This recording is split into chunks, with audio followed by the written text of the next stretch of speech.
ആലപ്പുഴയിലെ കടലാക്രമണത്തിന്റെ കാരണങ്ങളിലൊന്ന് കരിമണൽ ഖനനമാണെന്ന് K C. Venugopal MP.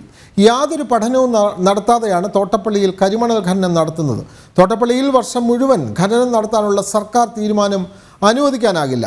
KMML-ന് ഖനനം നടത്താനുള്ള ഉത്തരവ് സർക്കാർ അടിയന്തരമായി പിൻവലിക്കണമെന്നും കെ.സി. വേണുഗോപാൽ ആവശ്യപ്പെട്ടു.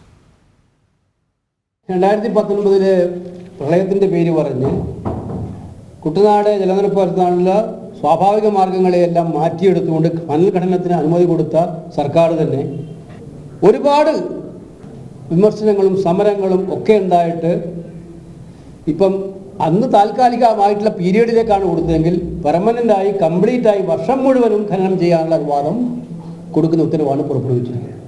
ഒരു കാരണവശാലും ഇതിനെ അംഗീകരിക്കാൻ കഴിയില്ല. ആലപ്പുഴയുടെ തീരത്ത് ഒരു പഠനവും നടത്താതെ പാരിസ്ഥിതികമായിട്ട് ഒരുപാട് പ്രത്യാഘാതമുള്ള തീരം മുഴുവൻ ഒലിച്ചു പോവുകയാണ് ജനങ്ങൾ. കോടിക്കണക്കിന് രൂപയുടെ സമ്പത്ത് ചിലർ കൊള്ളയടിക്കുകയാണ് ഇതിൻ്റെ പേരിൽ. പാവപ്പെട്ട മത്സ്യത്തൊഴിലാളികളെ തീരപ്രദേശത്ത് താമസിക്കുന്നവർക്ക് വീട് നിലനിർത്താൻ പോലും പറ്റാത്ത സാഹചര്യം ഉണ്ടായിക്കൊണ്ടിരിക്കുകയാണ്. ഈ ഗൗരവതരമായ ഉത്തരവ് അടിയന്തരമായി പിൻവലിക്കാൻ ഗവൺമെൻറ് തയ്യാറാകണം. ഈ ഉത്തരവ് ഇത് സംബന്ധിച്ച് മുഖ്യമന്ത്രിയോട് ആവശ്യപ്പെട്ടിട്ടുണ്ട്. ഇത് ആലപ്പുഴയുടെ തീരത്തെ പൂർണ്ണമായും ഇല്ലാതാക്കാൻ വേണ്ടിയിട്ടുള്ള ഗൂഢപദ്ധതിയാണ് ഇത്.